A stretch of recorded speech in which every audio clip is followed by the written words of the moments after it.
maintenant. Pour me présenter moi-même, en fait, c'est assez court. Je suis professeure de lettres. J'ai enseigné pendant une quinzaine d'années au collège et au lycée. Je me suis occupée d'enfants qui souffraient de déficience cognitive jusqu'en 2012. Et puis en 2012, nous sommes arrivés à Nice. Mon mari dirige l'établissement Stanislas. Et à ce moment-là, j'ai commencé à faire un petit peu autre chose. Je me suis intéressée à Adélaïde Oval bien avant notre arrivée à Nice. Donc ce parcours d'écriture date d'il y a déjà 15 ans. Il aboutit aujourd'hui, vous voyez, comme quoi il ne faut jamais désespérer. Et il aboutit notamment grâce à Daniel Vancier, qui a été un soutien précieux, et ainsi que Georges Hopman, qui est un professeur d'université de l'université de Strasbourg, et qui est le premier biographe d'Adélaïde Oval. Et je vais vous présenter maintenant ce parcours d'Adélaïde Oval. Adélaïde Oval, donc, dite Heidi, est née le 1er janvier 1906, donc au Ovalde, qui était une petite commune de l'Alsace qui était alors annexée à l'Allemagne. Elle est la 7e enfant du pasteur réformé Philipp Haas et de son épouse Sophie Lydie-Kunst. Le pasteur était très francophile et il avait demandé à pouvoir changer son nom de Haas en Oval, ce qui explique le nom, qui est la francisation en fait du Hovald en Oval, qui est la francisation du nom de la petite commune où il avait exercé ses fonctions de pasteur entre 1896 et 1911. Le pasteur avait également transmis à ses enfants, sa nombreuse famille, un sentiment d'empathie très fort pour le peuple de l'Écriture, ce qui a fait dire à Heidi en 1972 cette vénération envers les Juifs ne m'a jamais quittée. Je ne pourrais oublier qu'ils ont souffert plus qu'aucun autre peuple dans l'histoire. Et en fait, le père identifiait la douleur des Hébreux exilés au sort des familles alsaciennes séparées de leur patrie française suite à la guerre franco-allemande de 1870.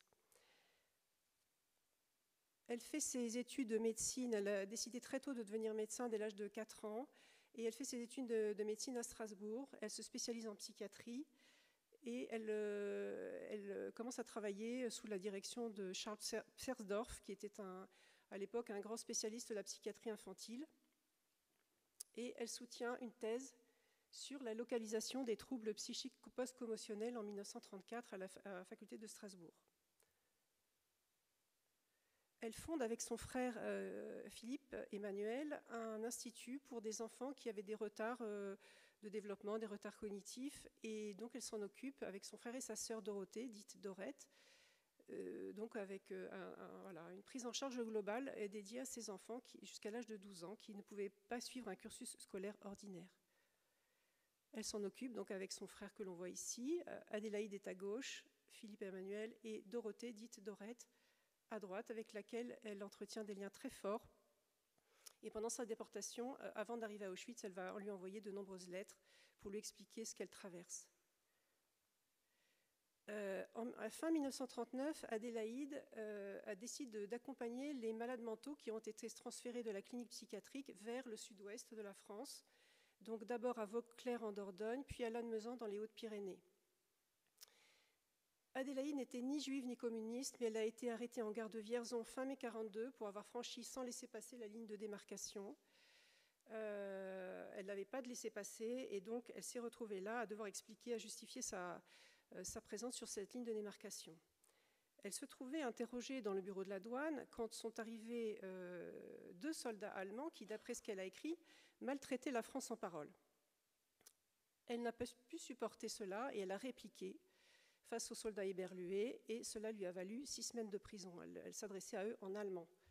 Cela n'a pas plu du tout aux autorités, donc elle a écopé de 6 semaines de prison. Elle écrit à ce sujet : « J'ai été conduite à la prison de Bourges où je me trouvais avec d'autres détenus. C'est à ce moment qu'eurent lieu les rafles des Israélites, dont beaucoup étaient amenés à la prison, rafles qui nous bouleversaient. Une juive a été placée dans ma cellule et je découvris qu'elle portait une étoile cousue sur sa veste.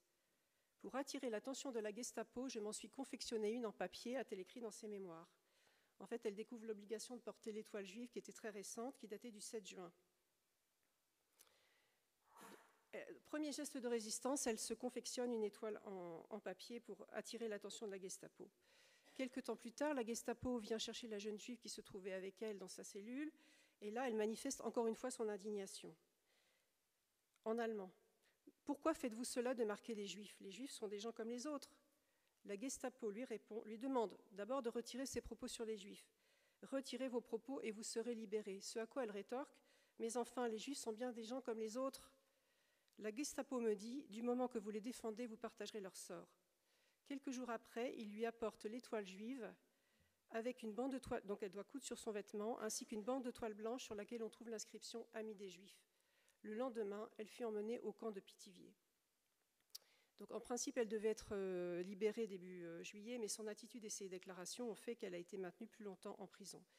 Le 11 juillet, le lieutenant Éric Hasseux, qui était chef de la Gestapo de Bourges, écrit au préfet du Cher « La détenue Marthe Oval, qui porte l'insigne juif comme marque de sympathie, doit être transférée le même jour, donc c'était le 14 juillet, à Pithiviers. » Elle y arrive donc le 15 juillet, peu avant l'arrivée de 4000 personnes juives arrêtées dans la rafle du Veldiv, premier afflux très important de personnes, et elle s'occupe essentiellement de l'infirmerie qui est située à l'entrée du camp.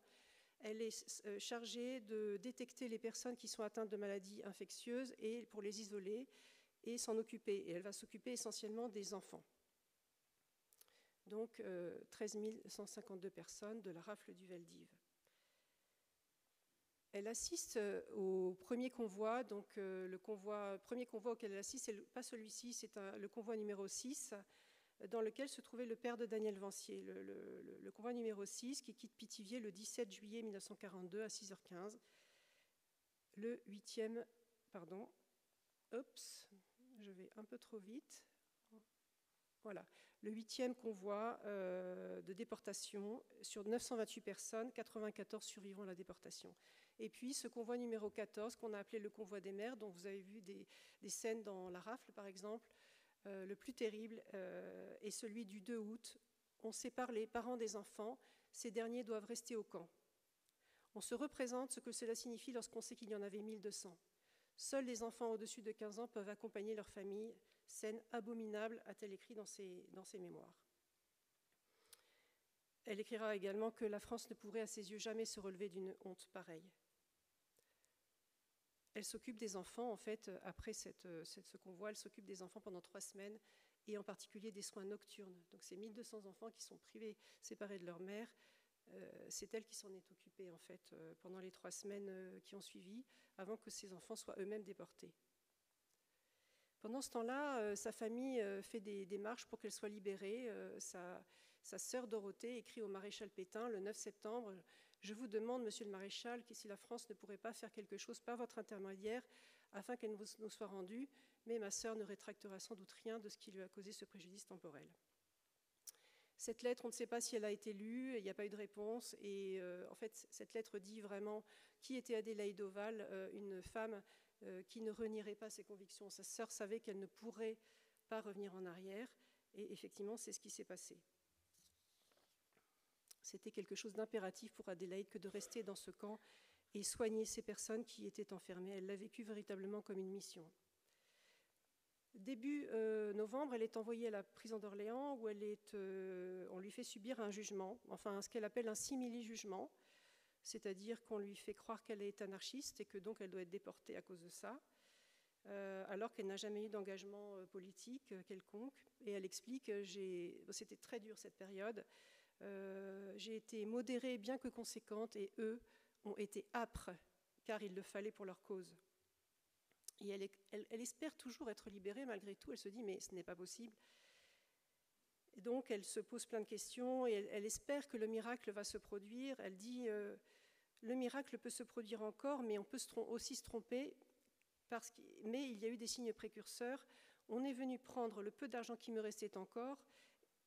On a réclamé les papiers, les ciseaux, et au moment de la fouille, on ne m'a rien laissé, même pas une aiguille. Donc, c'est la dépossession totale.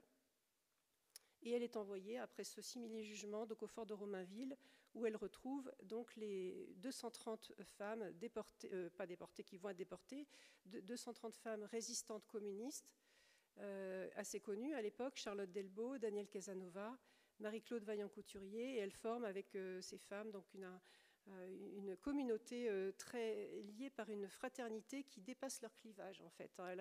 Elle vit vraiment cela comme quelque chose d'extraordinaire parce qu'elle ne partage pas en fait leur combat politique au sens strict, mais les valeurs qui fondent leur engagement les rassemblent. Et c'est ça qui va l'aider en fait à traverser toutes ces étapes au fur et à mesure.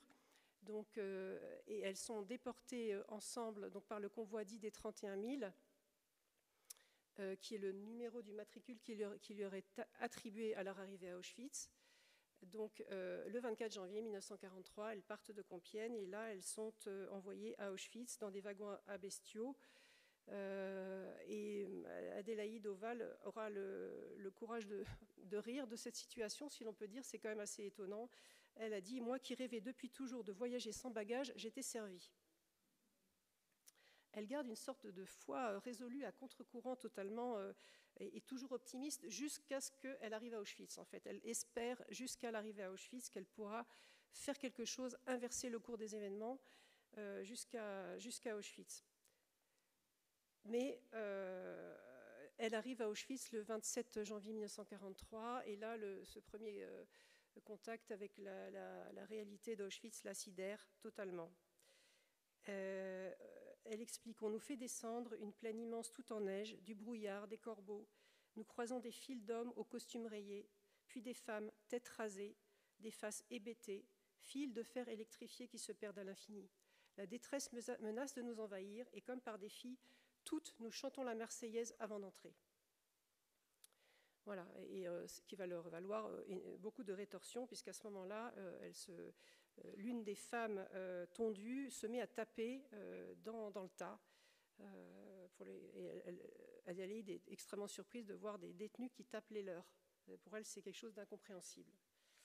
Car ce système, en fait, qui était conçu par les nazis, était fait de telle sorte que les leviers de pouvoir étaient confiés à des détenus de droit commun, et que donc ces personnes avaient le pouvoir sur les autres détenus, ce qui faisait des détenus qui leur auraient été socialement supérieurs dans la vie ordinaire et qui là étaient sous leurs ordres, ce qui faisait en fait germer, ressortir des désirs de toute puissance, d'écraser des gens qui dans la vie ordinaire leur seraient supérieurs, et cela ouvrait à ces nouveaux potentats des horizons illimités de possibilités de terrorisme, d'abus, de vol, et c'était une levée en masse de haine, de désir de vengeance, mais aussi d'attitude rampante, de flatterie pour se faire bien voir et de dénonciation. Un système vraiment qui était basé sur cela. Pour elle, c'était totalement incompréhensible et elle a expliqué très vite que c'était pour elle un infini de détresse où la destruction faisait office de loi. Elle reçoit le matricule 31 802, puis est envoyée au revire de Birkenau, au bloc 22, qui est un bloc d'infirmerie, enfin dit d'infirmerie, qui abrite des détenues allemandes, exclusivement allemandes, prostituées et criminelles, donc triangle noir ouvert. L'ensemble du personnel est exclusivement allemand. Les Allemands, en effet, ne voulaient pas mêler même la Ligue du peuple allemand à des étrangers quels qu'ils soient. Et donc Adélaïde, qui est une Française, arrive malgré tout dans ce bloc et elle est accueillie, elle est très très mal accueillie. Elle dit « Vous comprendrez que mon arrivée détonne dans ce milieu si sélect ». Elle est accueillie par des menaces, des injures, auxquelles elle ne répond pas, et en fait elle va se concentrer sur son devoir de médecin. Pour elle, son devoir est de soigner ces femmes, quelles qu'elles soient. Et les nazis, en particulier le docteur Wirth, qui est le médecin responsable, lui demande d'établir des diagnostics d'incapacité de travail. En fait, les Allemands veulent l'associer à leur système de sélection. Et elle sait très bien que cela va conduire ces pauvres femmes à la chambre à gaz. Concernant les diagnostics qui lui sont demandés, elle explique « Je m'arrange bien sûr à faire des diagnostics inoffensifs car je ne sais que trop quelles sont leurs intentions. Mais les ordres précisent que les conclusions doivent se terminer par « est incapable de travailler, ce qui signe un arrêt de mort ». Je n'ajoute pas cette phrase à la fin du compte-rendu. Convoquée, elle doit s'expliquer sur son refus d'apposer cette mention. Le docteur Roth, qui la reçoit, lui dit « Écoutez, je vais le faire moi-même, parce que de toute façon, ça revient au même et nous ne sommes que des instruments, nous devons nous durcir. » Alors pour Adélaïde, ce n'est pas possible, c'est hors de question. Et donc, pour elle, c'est le comble de l'asservissement, elle refuse. Et finalement, c'est une de ses collègues autrichiennes qui le fait à sa place et ça va la tourmenter toute sa vie de savoir qu'elle elle a délégué à une autre personne cette fameuse mention « est incapable de travailler » qui équivalait à un arrêt de mort. C'est une grande source pour elle de tourments.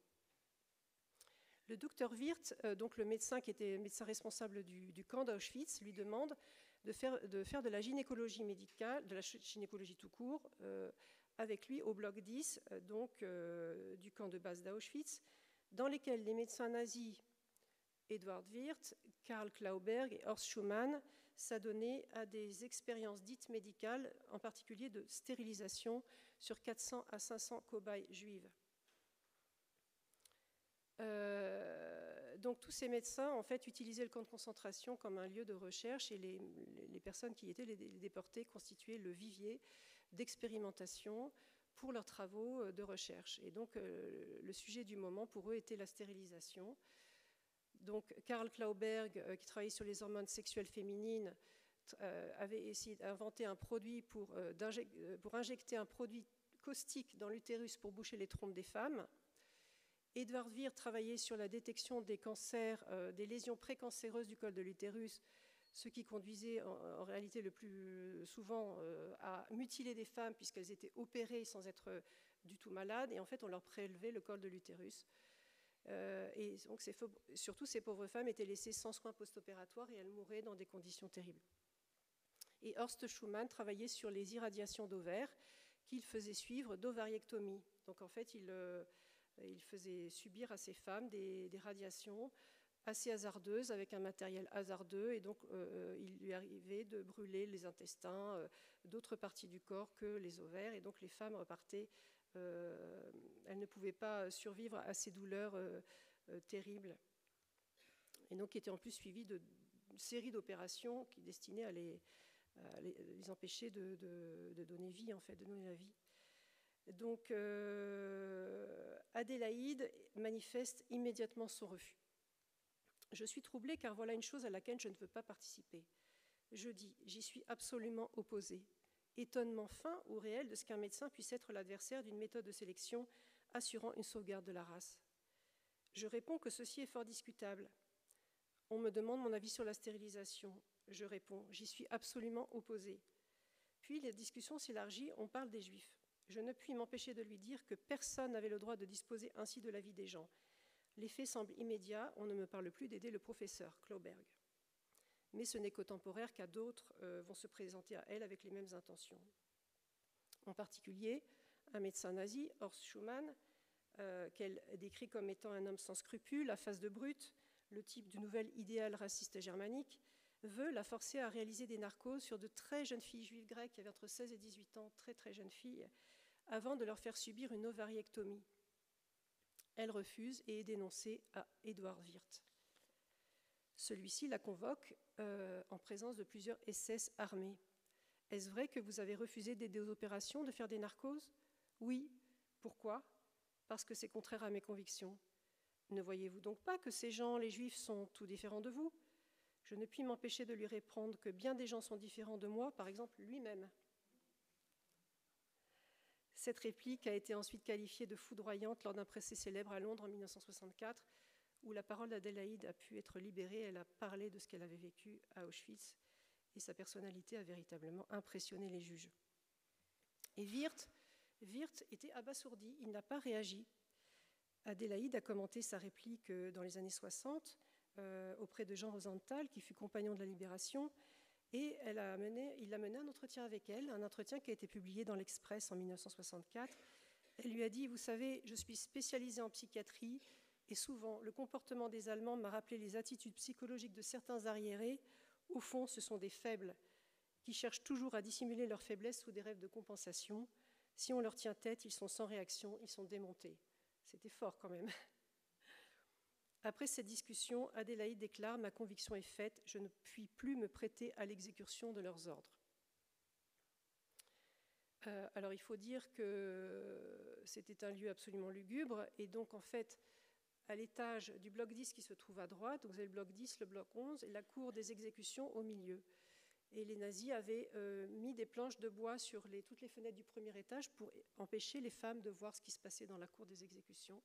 Mais les femmes ont réussi à voir parce qu'il y avait des interstices, des raies de lumière, et les femmes ont pu voir ce qui se passait dans cette cour.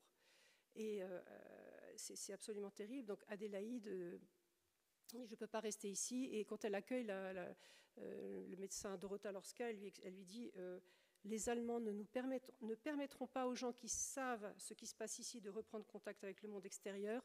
Donc pour le peu de temps qui nous reste à vivre, la seule chose qui nous reste à faire est de nous comporter en êtres humains. C'est une phrase qui va rester ensuite et qui va aider Dorota Lorska à tenir moralement jusqu'à la fin. Et donc Adélaïde passe le temps qu'elle va passer dans ce bloc, elle va passer son temps à soigner, à consoler, à soulager les femmes qui ont été victimes de ces expérimentations. Elle va faire en sorte de les soustraire à ces expérimentations en imaginant des quantités de stratégies, parce qu'en particulier, elle avait remarqué, elle savait que les femmes qui avaient leurs règles ne pouvaient pas être objet d'expérimentation. Et donc, elle avait imaginé un système où elle faisait croire que les femmes avaient leurs règles en mettant de l'éosine sur des serviettes, des tas de stratagèmes de cette façon pour leur permettre d'éviter d'aller se faire irradier et autres opérations. Mais finalement, elle réussit à s'échapper du bloc 10 et elle se cache à Birkenau pendant quelques temps. Mais quelques temps après son retour à Birkenau, Joseph Mengele, l'ange de la mort, dit l'ange de la mort la repère. Elle écrit « Quelque temps après mon retour du bloc 10 du camp des hommes, il me convoque pour me dire qu'il faut participer à ces atroces travaux sur les jumeaux. À ma question « Cet ordre est-il définitif ?» il répond « Mes ordres sont toujours définitifs. » Et finalement, elle a quand même dit non. Et il n'a pas réussi à lui opposer, il a calé face à elle. Elle a expliqué que c'était un détraqué, un dangereux, sans scrupules, qui jouait avec les existences humaines comme un chat avec les souris. Mengele faisait faire sa thèse par des détenus. Ça a été souvent le cas à Auschwitz. Et il avait son kindergarten, il avait organisé son vivier de cobayes, son kindergarten. Il arrivait donner des bonbons aux enfants. Il emmenait les enfants et il les ramenait souvent morts à leurs parents puisqu'ils avaient autopsié pour ces soi-disant recherches. Elle a appris quelque temps plus tard qu'il aurait dit à une de ses assistantes « Je ne peux pas la forcer à faire ce qu'elle ne veut pas faire » à propos d'Adélaïde Oval. C'est quand même incroyable de la part de Mengele de dire cela. Mais néanmoins, son attitude de refus obstiné finit par exaspérer au plus haut point les autorités et il est question qu'elle soit exécutée quelque temps plus tard. C'est une de ses camarades qui la prévient. Orly, l'ange d'Auschwitz, lui annonce en fait qu'elle va être exécutée quelque temps plus tard et qu'il faut qu'elle renonce et qu'elle cède sur les expériences. Elle lui dit « Il faut que tu cèdes sur les expériences pour sauver ta vie ». Et Adélaïde dit « Non, je ne peux pas ». Toujours ce « non, je ne peux pas ». Je ne peux pas renier mes convictions. Je ne suis pas diplomate, dit-elle, et de plus, à mes yeux, un refus n'est efficace que s'il est massif. Donc elle dit non. Alors Orly lui dit « Écoute, ne t'inquiète pas, je vais m'occuper de tout ». Elle lui donne un somnifère qui lui permet d'échapper à la mort, en fait. Et elle ne sait pas ce qui s'est passé. Elle échappe à la sélection. Personne n'est venu la chercher. On ne sait pas très bien ce qui s'est passé et personne ne vient la chercher le lendemain.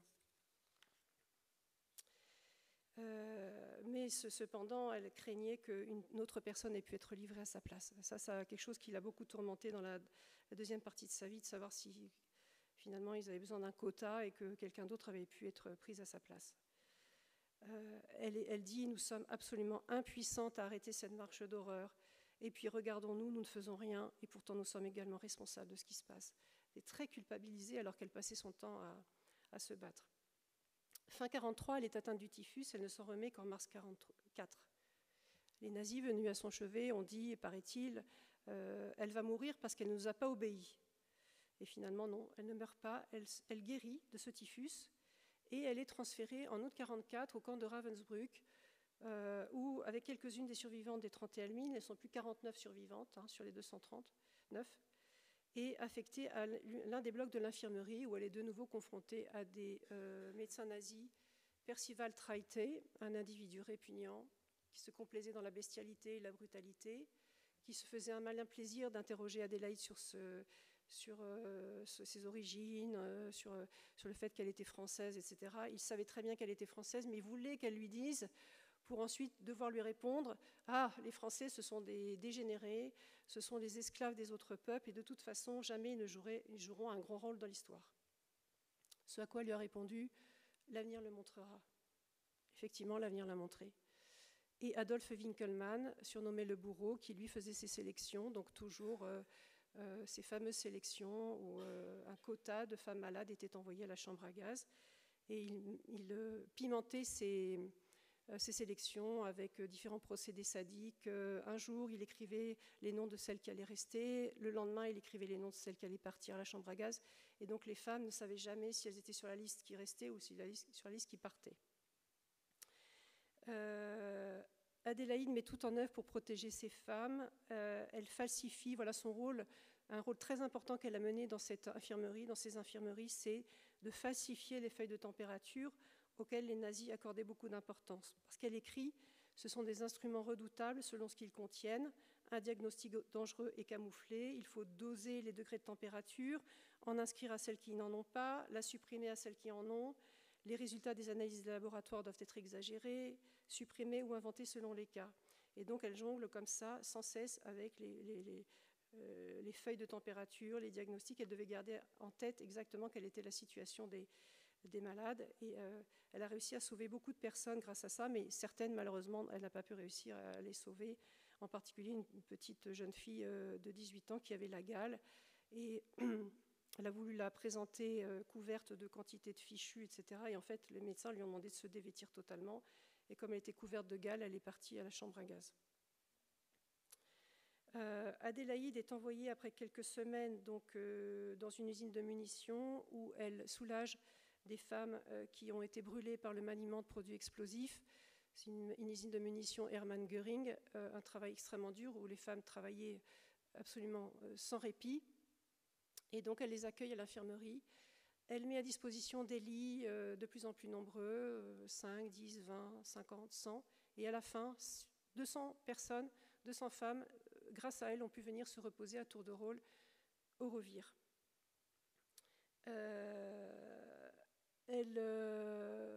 Son attitude déplaît à nouveau assez supérieure et elle est convoquée pour s'expliquer à la commandante Tour.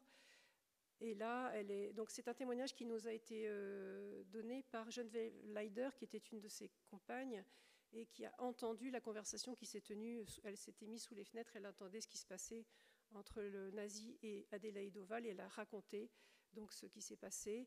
Adélaïde défendait en allemand les détenus en disant que les prisonnières étaient fatiguées, qu'elles devaient se reposer absolument si les autorités voulaient qu'elles continuent à travailler.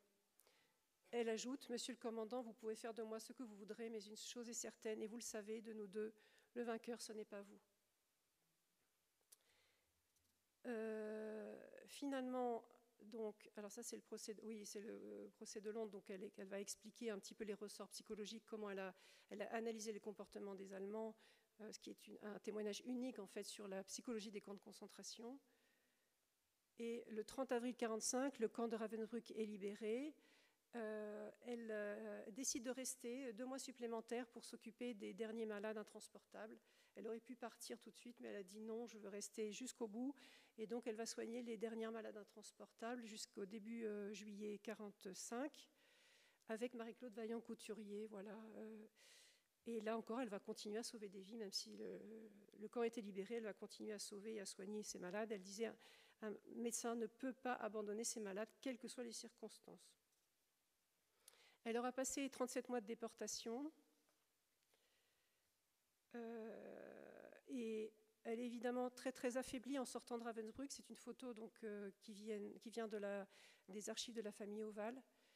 Adélaïde, à la sortie de Ravensbrück, elle a été vraiment au bout de sa résistance physique et morale et elle restera toute sa vie très très marquée par cette expérience. Ce que j'ai fait n'est rien, a-t-elle dit en sortant de Ravensbrück.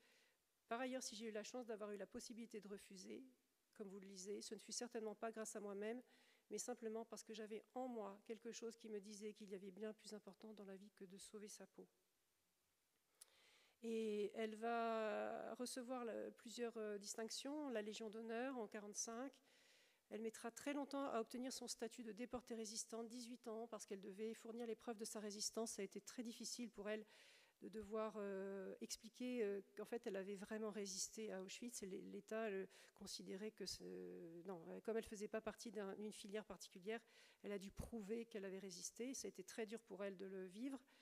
Elle a été reconnue juste parmi les nations par l'État d'Israël en mai 65, avec une cérémonie le 17 avril 66. Et elle est très honorée à Yad Vashem, où son portrait figure à côté de celui de Raoul Wallenberg, qui est un diplomate suédois, et d'Oskar Schindler, industriel allemand, qui a sauvé également des milliers de juifs de la déportation. Et l'arbre qu'elle y a été conviée de planter se dresse encore dans l'allée des Justes. Donc là, on voit sa médaille. Donc ça, c'est ma biographie. Donc, avec cette citation de Yad Vashem, l'une des plus remarquables personnes que l'humanité ait connue. Alors ça, c'est le Panthéon, on en parlera peut-être plus tard. Et Flicker of Light, en fait, comme elle fait partie des justes qui ont sauvé des juifs à l'intérieur des camps de concentration, elle fait partie d'un petit groupe de justes qu'on appelle les Flicker of Light, scintillement de lumière à Yad Vashem. Ils sont 6, Ludwig Wörl, Lorenzo Peron, Jerzy Bielecki, Ella Lingus, Jerzy Pozimski. Lorenzo Peron est celui qui a sauvé Primo Levi. Voilà, ils sont 6, Flickers of Light à Yad Vashem. Voilà, et puis là, j'enchaîne du coup sur la panthéonisation. En fait, il y a le grand rabbin de France, Haïm Korsia, ainsi que Christian Krieger, président de la Fédération protestante de France, ont initié un mouvement, un comité pour demander la panthéonisation d'Adélaïde Oval en 2026 sur cette phrase de Marie-Claude Vaillant-Couturier, « Heidi, c'est une conscience ». Et donc, comme le disait Martine, un comité a été créé, un manifeste est en ligne que vous pouvez signer, parce que cette femme, sa vie est un symbole en fait, un symbole de fraternité universelle qui répond à de grandes questions et qui peut unir aussi la France sur des valeurs essentielles universelles. Merci à vous.